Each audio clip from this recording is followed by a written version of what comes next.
talked a lot yesterday about goals, and my question for you is, do you have comfort zone goals or transformation zone goals? And there's a great way to tell the difference. So take a minute and write down 2 to 3 goals that you're pursuing on your own.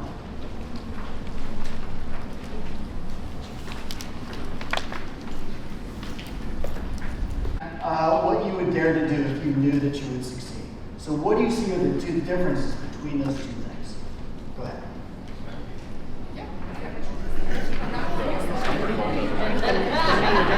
Mine is refers to as what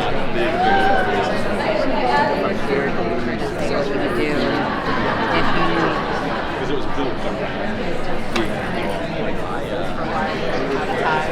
if you couldn't get it.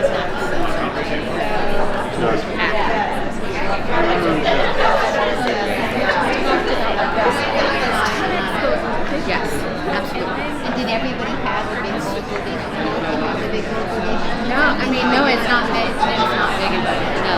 What is it? But it's scary as hell. Champion within the workplace, like a professional environment, and What do you notice are the difference between those 2? Anybody like to share? Risk aversion. Tell me more about that. The one that what would we do if we knew we would be successful requires a lot more risk.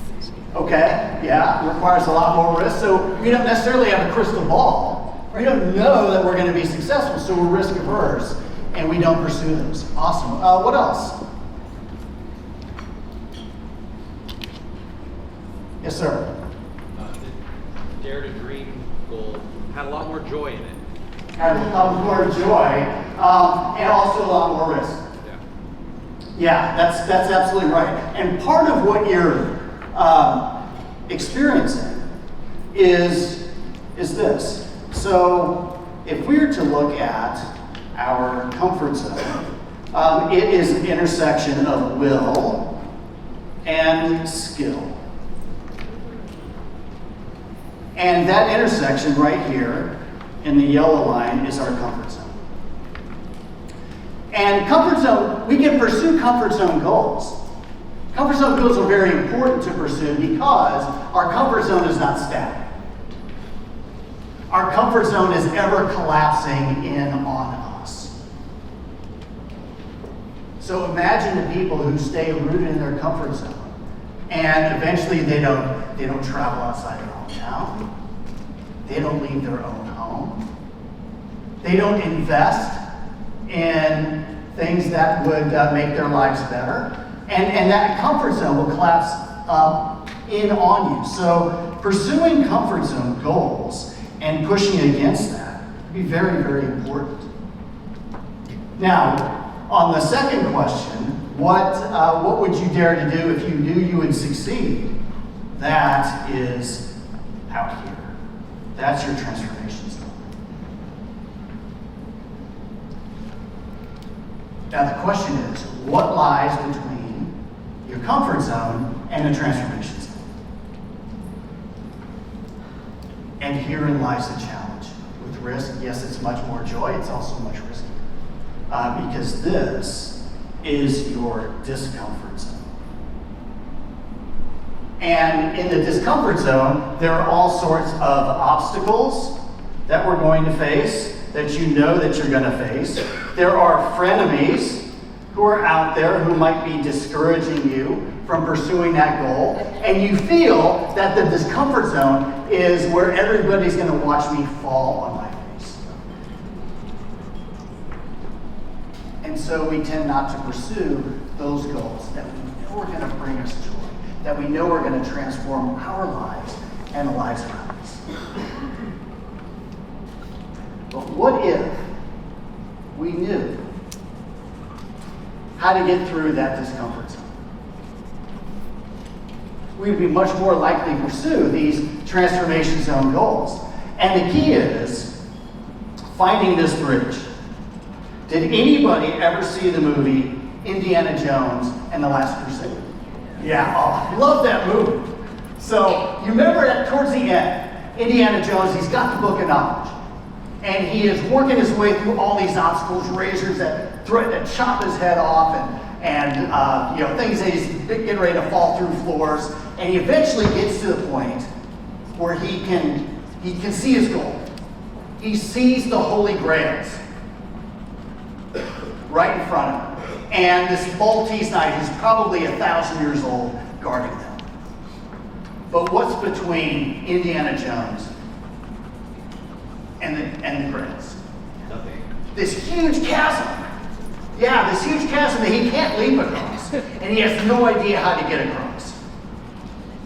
So Jones opens up the book of knowledge, and it says, stand here and take a leap of faith. And he does. And he lands on an invisible bridge. Yeah, he lands on this invisible bridge. He scampers across, and then what does Jones do? He picks up a bunch of sand, and he throws it across the bridge. You know exactly what I'm talking about. He throws it across the bridge to illuminate it for everybody else. Well, that sand, there's actually science behind it. That sand is this three-circle Venn diagram. Yeah. This three-circle Venn diagram is how you get across the bridge. It's what illuminates the bridge. And there are three things. The first one is we need new capability. When you looked at the difference between the goals, comfort zone goals, transformation goals require skills and abilities that I was completely smoked and exhausted, eyes getting all fuzzy. I finally make it home, and I'm laying down on my floor, utterly exhausted, and saying to myself, there is no way in hell I'm going to make this. If we are here, imagine this is the red line, even though it's blue. This is drift. This is stuffing your money in a mattress you're going to be losing over time. And the green line is growth. Growth. What are we waiting for when it comes to our transformational goals? Because we are as close to the green line about that transformation today as we are ever going to be. And it's much easier to go from here to here than it is to go from here, or even okay, up to here.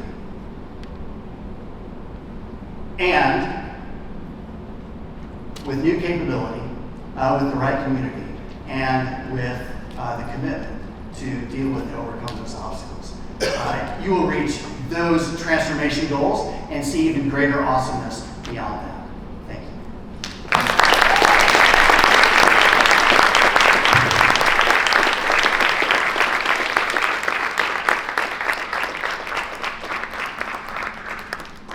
Let me give you a hug. Those are awesome. Thank you so much. Yeah, thank you. Oh, thank you.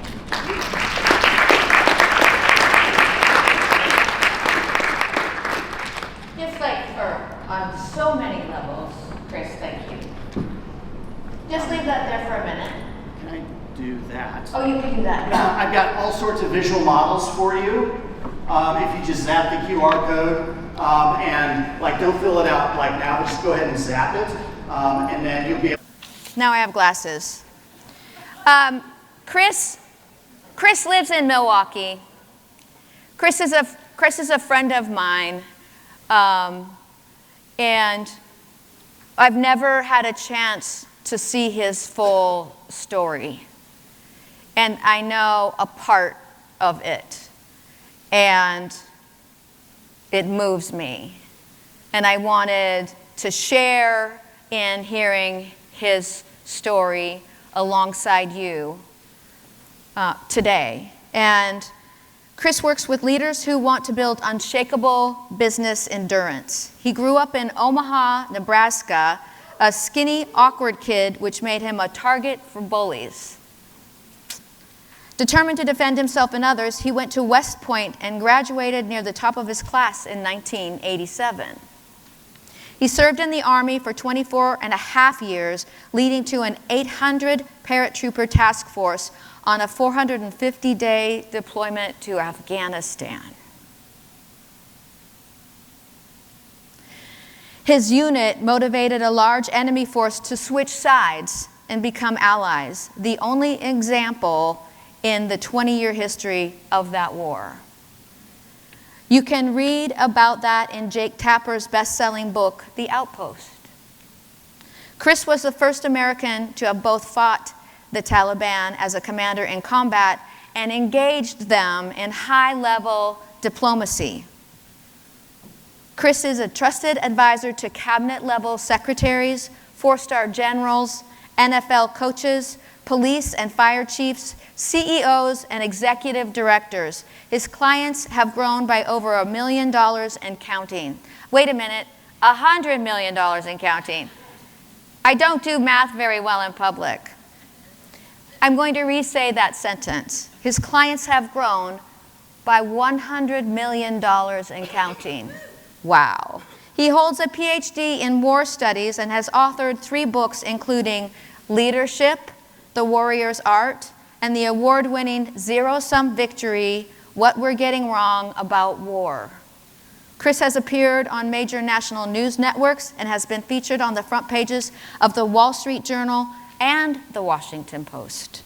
He recently undertook a 1,700-mile bike ride to mark the 15th anniversary of his unit's Afghanistan deployment. This is my friend, Chris Kalenda.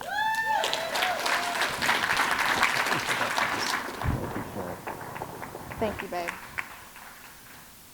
Can we give Sherry a big hand for this morning? So we talked a lot yesterday about goals, and my question for you is, do you have comfort zone goals or transformation zone goals? And there's a great way to tell the difference. So take a minute and write down 2 to 3 goals that you're pursuing on your own.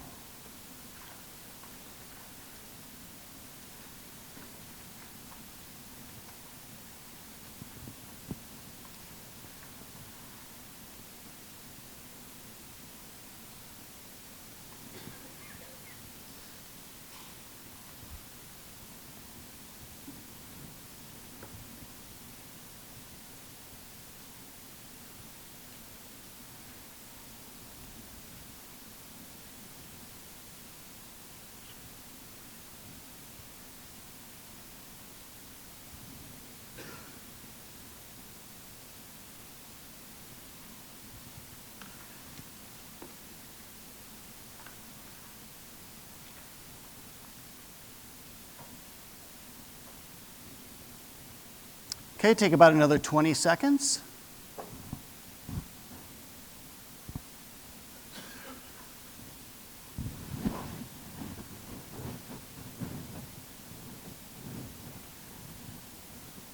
All right, go ahead and finish up that thought.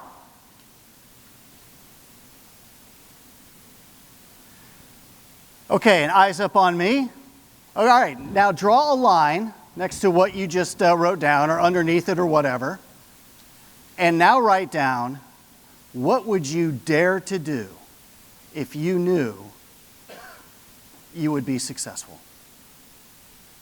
What would you dare to do? What goal would you dare to pursue if you knew that you would be successful? So take a minute and write that down.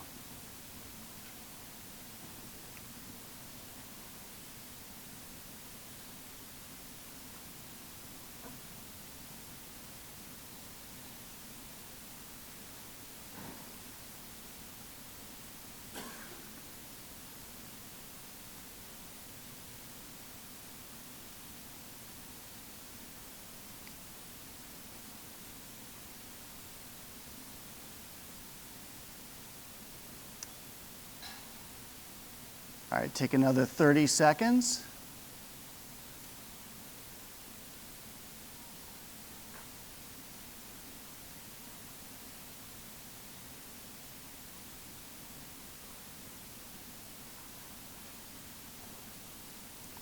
All right, finish that thought. And now at the table, talk to the folks at your table for about the next 2 minutes. And you don't need to necessarily reveal your goals. Just say, what are the difference between the two things that you wrote down? What you're pursuing now on your own, and what you would dare to do if you knew that you would succeed. So what do you see are the two differences between those two things? Go ahead.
Okay, take one more minute.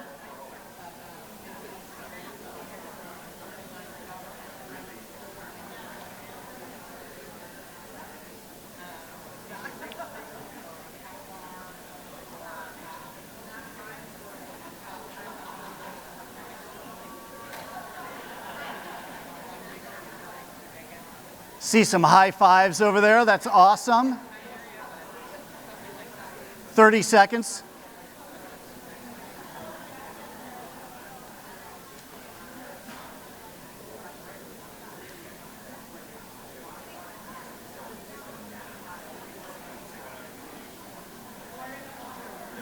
Okay, 10 more seconds to wrap up that thought.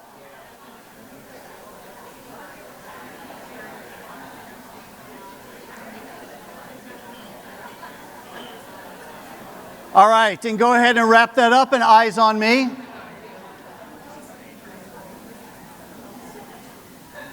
What do you notice are the difference between those two? Anybody like to share?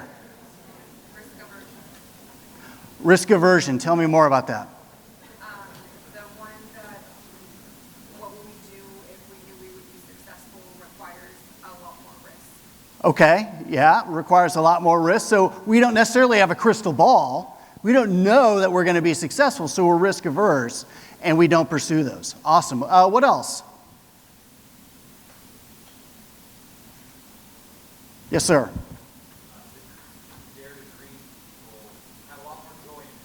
Had a lot more joy, and also a lot more risk. Yeah, that's absolutely right. And part of what you're experiencing is this. So if we were to look at our comfort zone, it is an intersection of will and skill. And that intersection right here in the yellow line is our comfort zone. And comfort zone, we can pursue comfort zone goals. Comfort zone goals are very important to pursue because our comfort zone is not static. Our comfort zone is ever collapsing in on us. So imagine the people who stay rooted in their comfort zone, and eventually they don't travel outside their hometown. They don't leave their own home. They don't invest in things that would make their lives better. And that comfort zone will collapse in on you. So pursuing comfort zone goals and pushing against that can be very, very important. Now, on the second question, what would you dare to do if you knew you would succeed? That is out here. That's your transformation zone. Now the question is, what lies between your comfort zone and a transformation zone? And herein lies the challenge. With risk, yes, it's much more joy, it's also much riskier. Because this is your discomfort zone. And in the discomfort zone, there are all sorts of obstacles that we're going to face, that you know that you're going to face. There are frenemies who are out there who might be discouraging you from pursuing that goal, and you feel that the discomfort zone is where everybody's going to watch me fall on my face. And so we tend not to pursue those goals that we know are going to bring us joy, that we know are going to transform our lives and the lives around us. But what if we knew how to get through that discomfort zone? We'd be much more likely to pursue these transformation zone goals. And the key is finding this bridge. Did anybody ever see the movie Indiana Jones and the Last Crusade? Yeah, oh, I love that movie. So you remember towards the end, Indiana Jones, he's got the book of knowledge.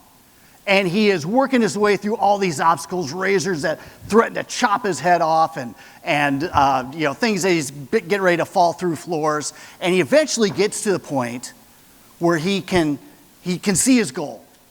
He sees the Holy Grails right in front of him, and this Maltese knight who's probably 1,000 years old guarding them. But what's between Indiana Jones and the Grails? This huge chasm.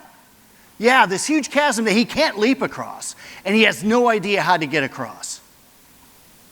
So Jones opens up the book of knowledge, and it says, stand here and take a leap of faith.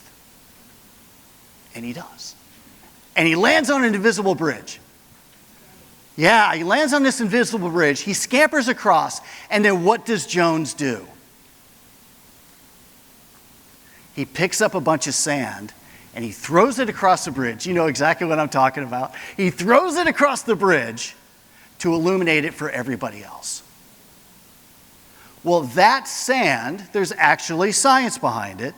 That sand is this three-circle Venn diagram. Yeah, this three-circle Venn diagram is how you get across a bridge. It's what illuminates the bridge. And there are three things. The first one is we need new capability. When you looked at the difference between the goals, comfort zone goals, transformation goals require skills and abilities that you do not yet possess. Second is community. Being surrounded by the right people who are going to encourage you. Because there are going to be challenges along the way. And then finally, commitment. Commitment because you know pursuing a transformation goal is not necessarily a straight line. And there are going to be challenges and there are going to be setbacks, and your commitment to working through those is absolutely vital to your success. And you can look at what happens when one element is missing, so we can use this as a diagnostic tool. So if you're in intersection number one, where you have new capability and you've got the right community, but you lack the commitment, what's going to happen as you get into the discomfort zone? Yeah, you're going to turn around at the first obstacle. So you're going to get beaten by obstacles. What if you're in intersection number two, where you've got capability and commitment, but you don't have the right support network, the right community around you? What's going to happen then? yeah, you might get lost, and you're certainly, absolutely, you're going to get discouraged along the way by being lost and not having people around you who are going to pick you up and help you dust off. And what about number 3? If you're in intersection number 3, where you've got the community and you got the commitment, but you don't have the new skills, the new capabilities, then you're gonna belly flop. And it's like belly flopping off the high dive, and that is very, very painful. So what happens when you're in number 4? Number 4 is the happy place. When you're in number 4, you have conviction. And conviction, that combination of confidence in your new skills, the right support network, and the commitment to overcome the obstacles is the formula. It's the sand across the bridge. It's what gets you from right here at the edge of your comfort zone and propels you through the discomfort zone and into transformation. And that's how we achieve it. So let's break down each one of those 3. When it comes to capability, so Leanne, or Sherry, excuse me, I have Leanne on my mind because I see you right there. Sherry mentioned that, I undertook a 1,700-mile bicycle ride. It was actually 1,696 miles. And there's another way to ask the transformation goal question, and that is, what would you dare to do if you were too naive to understand the risks? Because when you don't know the risks and limitations, the possibilities are endless. And when I decided I was going to do a 1,696-mile bike ride, I was firmly 2 feet in, totally all in the naive camp. I had no idea what I was getting into. I had never done any sort of long duration cross-country event before. I had no idea the planning and what went into something like that. In fact, I didn't even, at the time I announced this, I didn't even own a bike. And I hadn't ridden a bicycle in 20 years. What could possibly go wrong? But it's all good. I was like, I could do this. So I bought a road bike, Trek Domani SL7, made here in Wisconsin. And I started self-inflicted training. And I did this. This was in March. And my goal was by Memorial Day, I would do 25 miles. See how it felt. So Memorial Day comes, and I'm in pain. And I get to about mile 20. And is anybody a cyclist here? Yeah, there's a term called bonking, which I didn't know about, but it's exactly how I felt. My legs felt like rubber. I was completely smoked and exhausted, eyes getting all fuzzy. I finally make it home, and I'm laying down on my floor, utterly exhausted, and saying to myself, there is no way in hell I am going to make this. You need professional help. And fortunately, I had another 15 months to train. And a friend of mine connected me with Chuck Kyle. So Chuck Kyle is a fellow veteran. He's also a championship cyclist and a cycling coach. So I was like, all right, this sounds like the person for me. This is somebody who can help me do this because I can't get it on my own. So I called Chuck, and one of the first questions he asked me was, have you gotten a professional bike fit? And I said, what do you mean? He said, well, how do you feel? I said, well, my neck hurts, my shoulders hurt, my back hurts, my knees hurt, and my butt hurts. What was that? My butt hurts. Have you gotten a professional bike fit? Well, I adjusted the seat so my tippy toes could touch the ground. Is that what you mean? He said, no. Everybody's body is different. And these bikes, the way they're now, it's not like your old Huffy or Schwinn that you rode growing up. These bikes are made to adjust to the body. So the seat can move up and down. It can also move forward and aft. It can angle forward and back. You can adjust the pedals. You can adjust the height of the handlebars. And it's all designed to make your body fit, or the bike fit the body. The reason why you're in so much pain and you're burning so much energy when you're riding is because, your bike isn't fit to your body. It's like, wow, this is fascinating. So of course I got a professional bike fit. And I thought, well, this is an amazing leadership metaphor too. Because when you look at different performance zones, if you will, it's you can use this double axis chart. It's a combination of talents, your natural talents. You know it's a natural talent if you love it. It brings you joy. And skills. And you know it's a skill if you are good at it.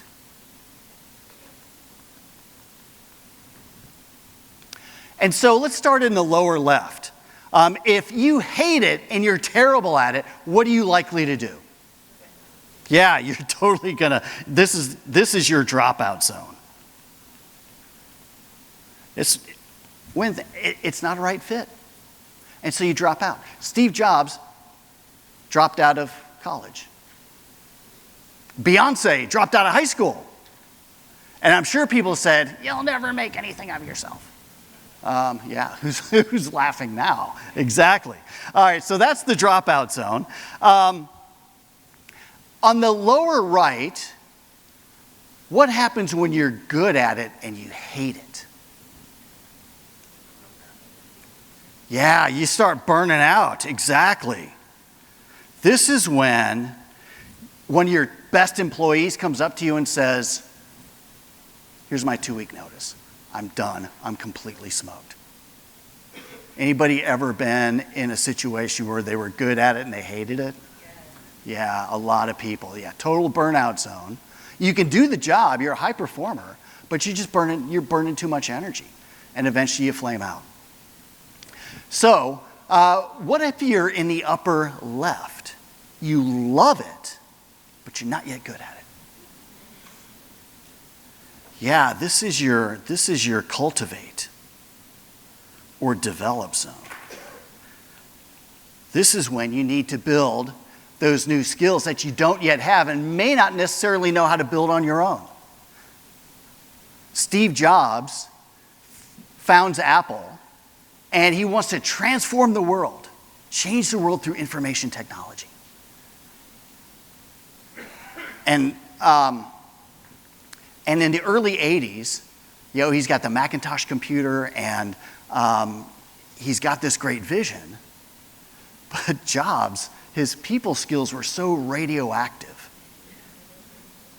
He's driving people out of the business. And eventually his own board, his handpicked board, fires him from Apple. And that was a wake-up call for Steve Jobs. He went on to found a couple of other companies, but he also developed enough people skills where he was no longer radioactive. I mean, he's not going to be a Bill Clinton sort of, people person, but he could do enough to where he is no longer radioactive. And what happened then when he developed those skills and he came back to Apple, it became the most successful company on the planet. And so what Jobs did by developing those skills is he moved to the upper right, which is your zone of genius.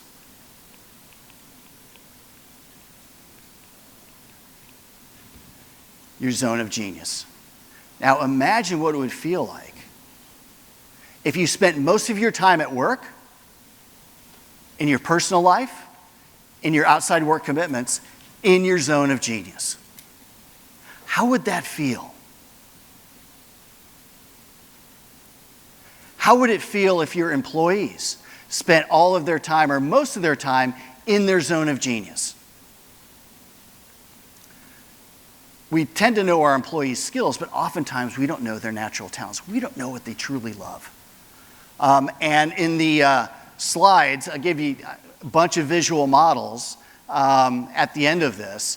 There's a leadership or a quiz that helps you get to understand like exactly where your natural talents are, where your natural contributions are when you are in your zone of genius. And of course, what we want to do with ourselves and those around us is get as far to the upper right as possible. So a 10 out of 10 on I love it and I'm good at it, you're rocking the free world. And the big truth that I discovered during this transition from pain to cycling became a joy again, was that comfort zone skills are not going to achieve transformation zone goals. You see this in the financial world all the time, where people who don't know investing, who don't know how to do financial planning, maybe stuffing their money in a mattress or the passbook savings account or whatever, those comfort zone skills that they have about saving money are not going to get them to transformation zone goals of having a secure future. And what I love about you and what you do, this is what you do for people. This is why what you do is so awesome, is you take people who are in their comfort zone, you help them through the zone of discomfort here to transformation, achieving their dreams. I have a financial planner and I love her and I appreciate her and I appreciate you so much for what you do. Okay, so that's building capability. And the big truth that comfort zone skills are not going to achieve transformation zone goals. And so I learned that instead of DIY was not going to get me there. It was not going to get me out of the comfort zone. I needed OPG, other people's genius.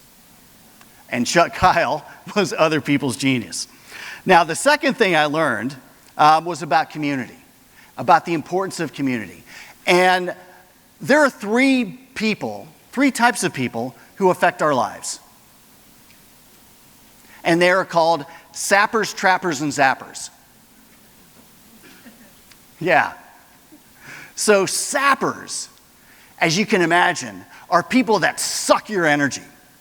Right? They're always negative. They're gossiping. They're trauma dumping. They've always got some sort of drama that they want you to spend all of your time dealing with. And at the end of it, you just feel like a husk, like you've just been sucked dry. So take a second and think about a sapper in your life and how it feels to be around them.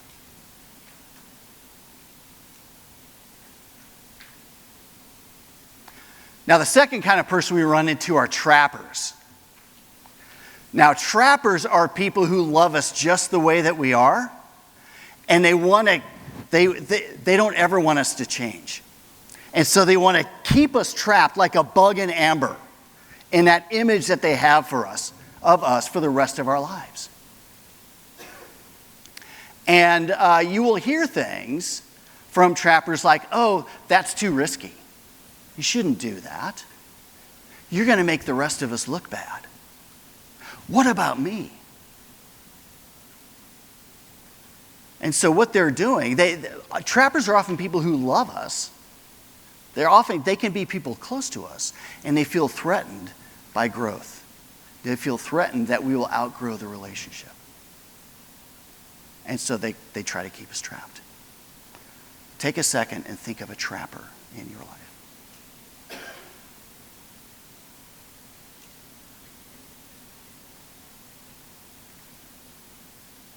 Now, the third kind of person are zappers. Now, zappers, as you can imagine, are people who give you energy. They light you up. They are going to encourage you. They are going to tell you the truth, and they're going to help you get better every single day. Zappers.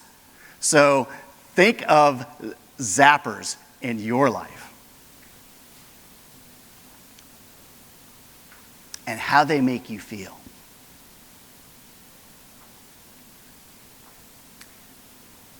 Yeah, and the key is you want to go.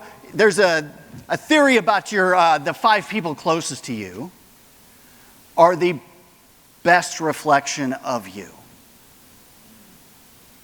The 5 people closest to you that you spend the most time with are the best reflection of you. And so you could do a chart. This is kind of fun. You could do a chart that has sapper, trapper, and zapper, boom, and your top 5. 1, 2, 3, 4, and 5. And do an inventory. How many of my top 5 are sappers? How many are trappers? And how many are zappers? And the key, of course, the goal is to go 5 for 5. I wasn't going to make this ride if I didn't go 5 for 5. You know, when Michelangelo was asked about how he created David, you know what he said? Yeah, I took away everything that was not David. Chipped away everything that was not David. And so part of this process, you can call it pruning, you can call it chipping away, but releasing those things that are holding you back and embracing those that are helping you get to where you want to be. Now, the bigger truth that I discovered as I was going through this process is I wasn't 5 for 5 on the zappers. There was something I was doing that were attracting sappers and trappers in my life. And the truth I learned, the big truth that I learned, is that the heart collects what the mind projects. The heart collects what the mind projects. What we project into the world, you rock, Sherry. The heart collects what the mind projects. What we project into the world comes back to us. So there were things that I was projecting into the world that were bringing sappers and trappers into my life. And it was like a wet blanket. When I started changing what I was putting into the world, I started attracting the zappers. People who gave me energy, who made me better every day. And now I dedicate myself to surrounding myself with zappers. And the best community that I've ever been involved in is Michelle Villalobos' community, the influencer circle. And there are a number of people here from that today. They are zappers, and they are the ones that make me better every day. So Michelle, thank you for that. Now the third is commitment. That's the third element to getting across a bridge is commitment.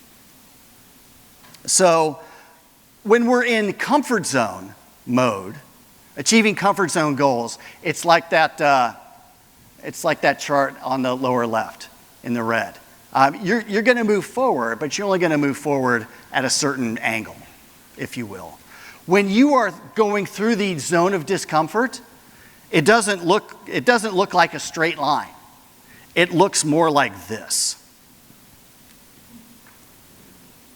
Yeah, that's exactly what it looks like. And there are 3 points in each circle that are absolutely vital to bouncing forward. Resilience is not bouncing back. Resilience is bouncing forward. And there are 3 points on each circle that are absolutely vital.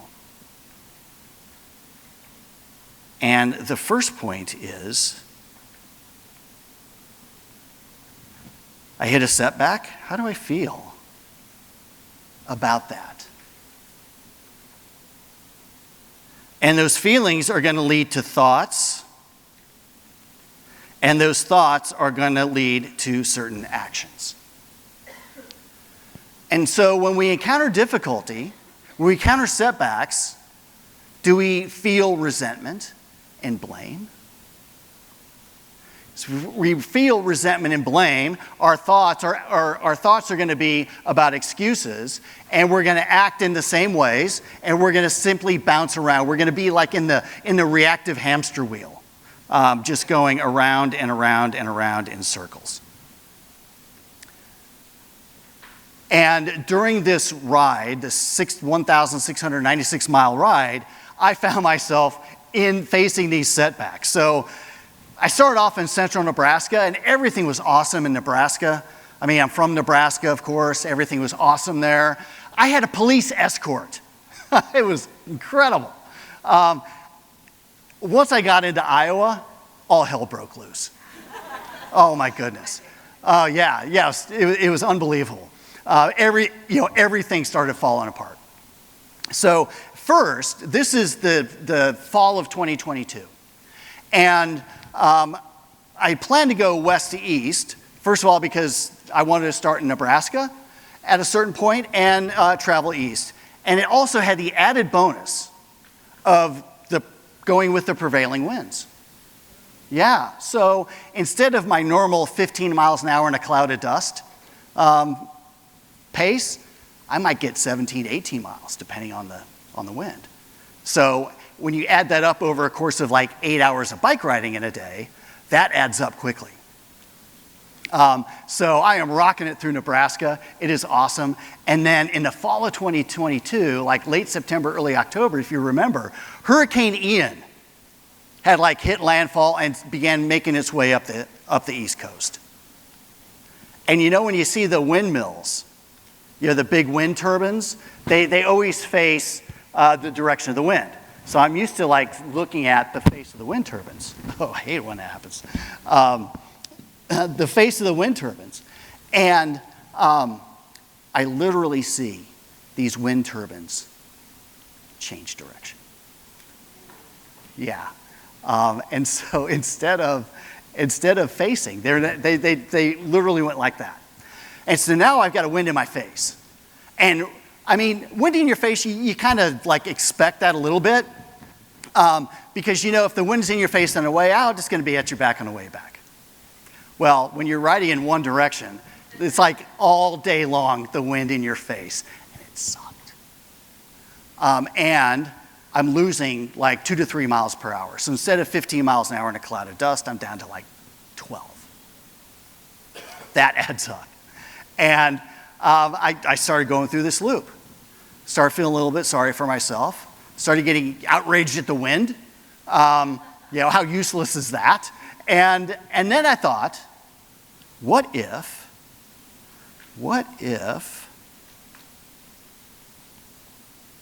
I felt differently about this? What if, first of all, I recognize that millions of people had their lives turned upside down by this hurricane, so I didn't really have a whole lot of room to whine about it.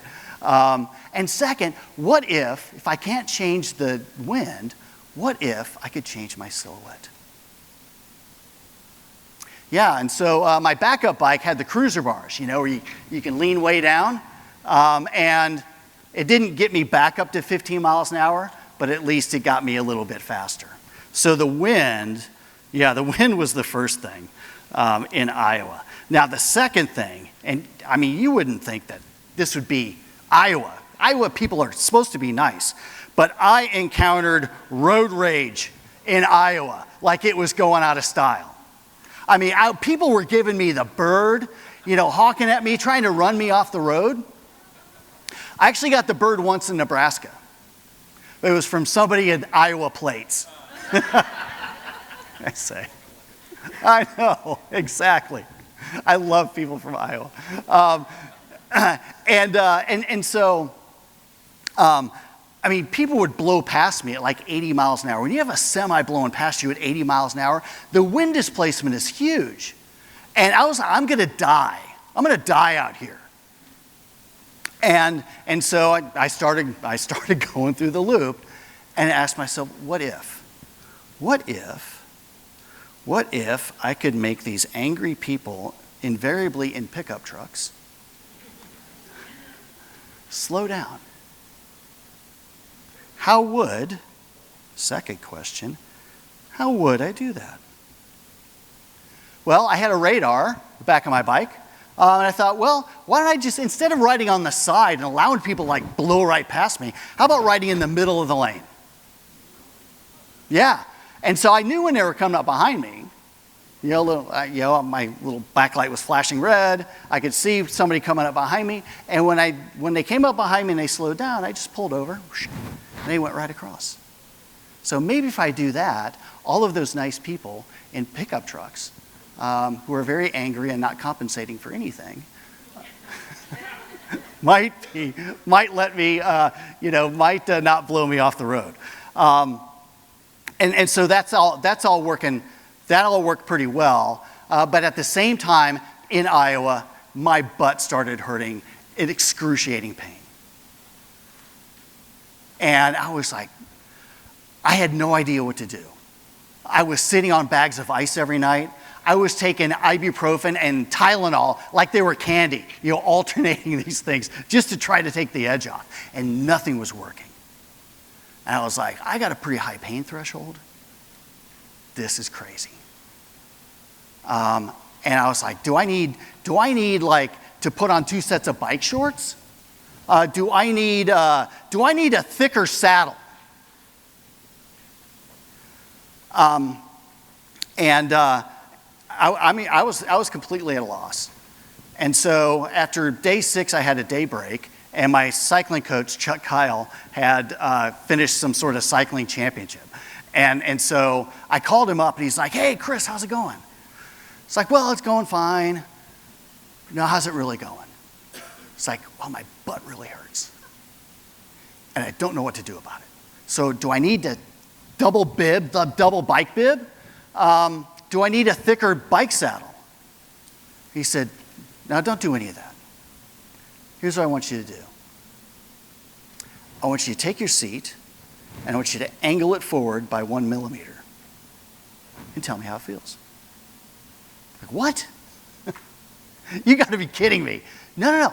Angle it forward by 1 millimeter and tell me how it feels. And so I did. And the next 1,100 miles felt like a dream. No more ice, no more Tylenol, no more ibuprofen. And it was all because of that 1 millimeter adjustment. Now, what Chuck knew, because he was an expert and I was relying on his genius, what Chuck knew is that this saddle was hitting a nerve. And by angling it forward by 1 millimeter, it took the seat off the nerve and made all the pain go away. So relying on other people's genius helps you. The great coaches are going to help you make those 1 millimeter adjustments that take the pain away. When I work with leaders in financial services, defense, healthcare, et cetera, that's my approach. You apply a new skill, and then we make the 1 millimeter adjustments so it's a great fit for you. So yeah, the third big challenge was pain, and Chuck helped me solve that one.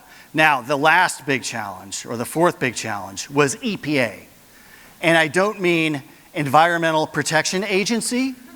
I mean Eastern Pennsylvania. So I'm going through. I was rocking it through the rest of Illinois, Indiana, Ohio, much of Pennsylvania. And I was visiting Dave Boris, and where he was is on the top of a mountain in a place called Minersville, Pennsylvania, deep in the Appalachians. And to get there required me climbing this mountain that was about 5 miles long at an 11% grade. Yeah, and I had never been able to train on anything like that. I had no idea whether I was going to make it or not. Yeah, I had nightmares about this mountain for like the entire training time. And that day, I'm finally on it. And Dave was a cyclist, and I just imagined Dave being next to me as we worked our way up this hill. And I'm going to play a video for you about that, what happened next.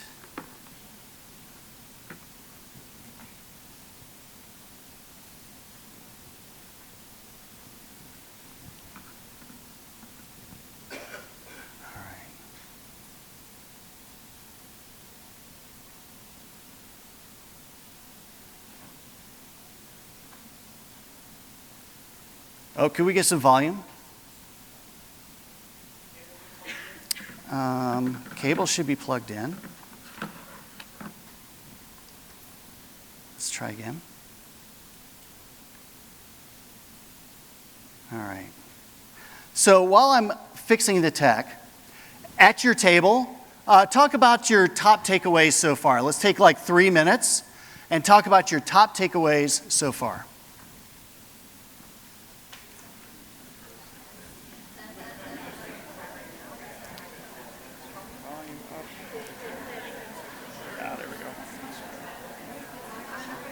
I'll turn it down on my end, and then we'll just test it quick. I'll give you a thumbs up.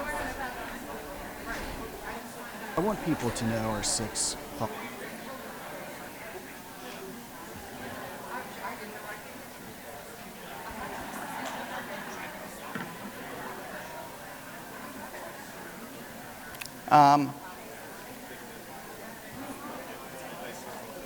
I want people to know our.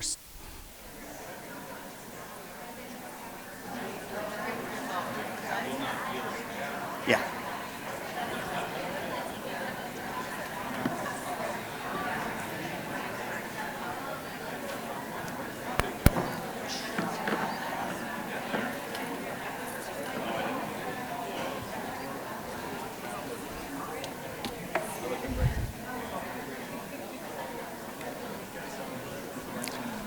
All right, take another minute, please.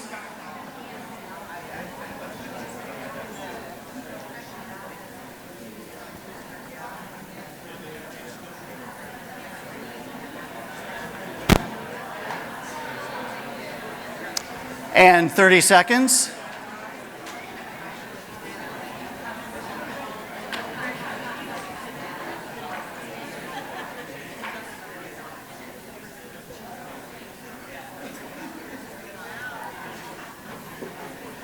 Okay, go ahead and wrap up that thought.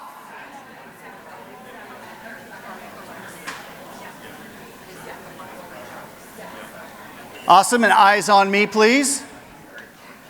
All right, here we go. This is the bottom of that mountain. Whoops. I want people to know our 6 fallen heroes as flesh and blood human beings, and not just his names etched into granite.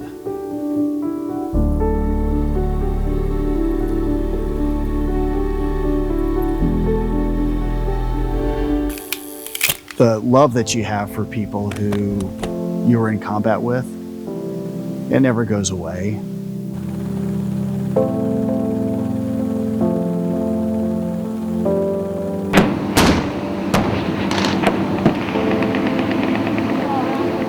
They died doing the things I asked them to do in places where I asked them to be. We're at the 15-year anniversary of that deployment, and I wanted to visit their graves. I could drive the 1,700 miles from Nebraska to eastern Pennsylvania to Arlington, but that just wasn't meaningful enough, not substantial enough. So I said, no, I can pedal a bicycle 1,700 miles. The only challenges were that I didn't own a bicycle, and I hadn't ridden a bicycle in 20 years. So I bought a road bicycle, I hired a cycling coach, and then started telling people so I don't chicken out.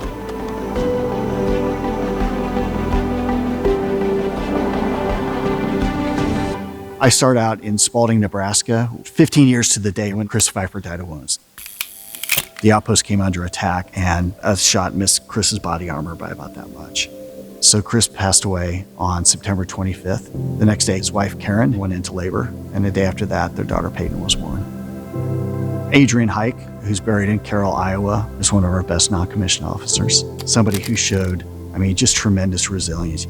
Jacob Lowell, his patrol came under fire, and Jacob provided life-saving fire support for everybody else in his platoon and was killed in action that day. He was awarded the Bronze Star for Valor. Ryan Fritchie is buried outside of Indianapolis. He was killed on July 27th of 2007, which is our biggest firefight ever. Captain Dave Boris, our best captain, is killed on a IED strike. Finally, Captain Tom Bostic, now Major because he had made the promotion list, he just didn't know it. He was killed by a rocket propelled grenade. It's a boom I still hear. I wanted to do something significant to honor their service and sacrifice. I'm so sorry for your loss. I think it's an honor. We really appreciate it. There are a lot of people who survived who are struggling. It's about love for them, too.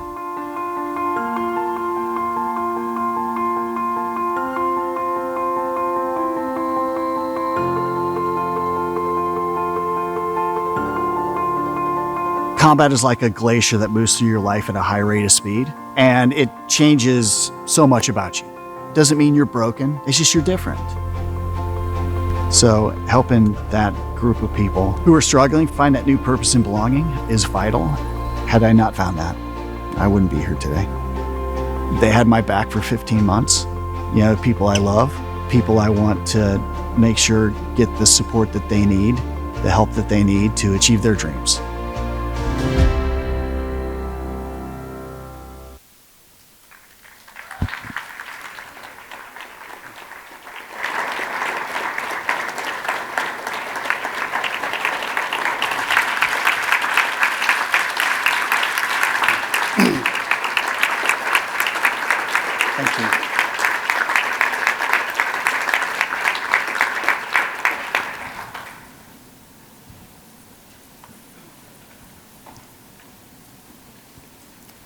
Since 9/11, over 150,000 veterans have died by suicide.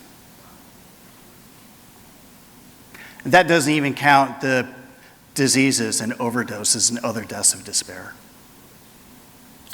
You could pack Lambeau Field twice with those numbers and still have people waiting at each gate to get inside. So one of the great things about going through this zone of discomfort and into the transformation zone is that beyond that, you recognize opportunities and transformations that you just simply couldn't see before. And by the end of that ride, we had raised enough money, thanks to people like Jake Tapper and so many donors, that we were able to start the Sabre 6 Foundation, a nonprofit. And we work with veterans who want to turn post-combat stress into growth. And we are helping hundreds of veterans right now do exactly that, and we're just getting started.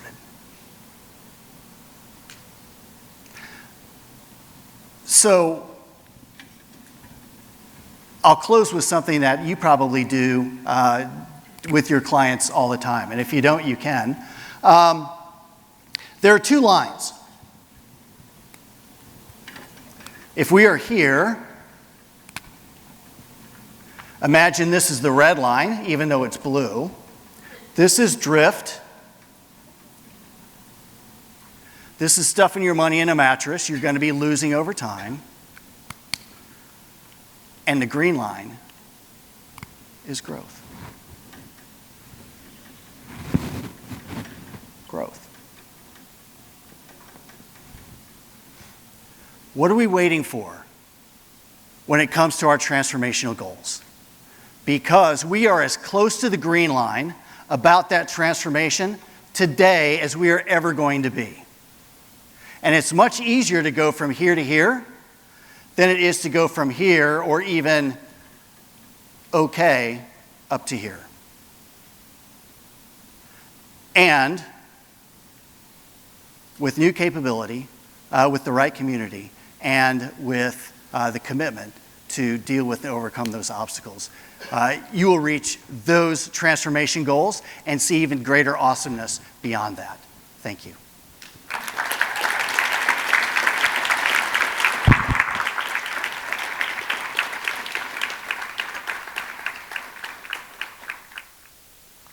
Don't leave. Let me give you a hug.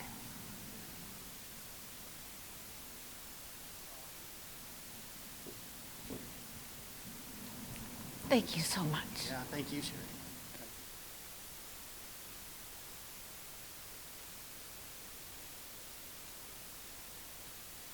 Just like on so many levels, Chris, thank you. Just leave that there for a minute. Can I do that? Oh, you can do that, yeah. I've got all sorts of visual models for you. If you just zap the QR code and don't fill it out like now, but just go ahead and zap it. And then you'll be able to get all sorts of oodles of slides that have these different visual models. Thank you. Yeah, my pleasure. Thank you.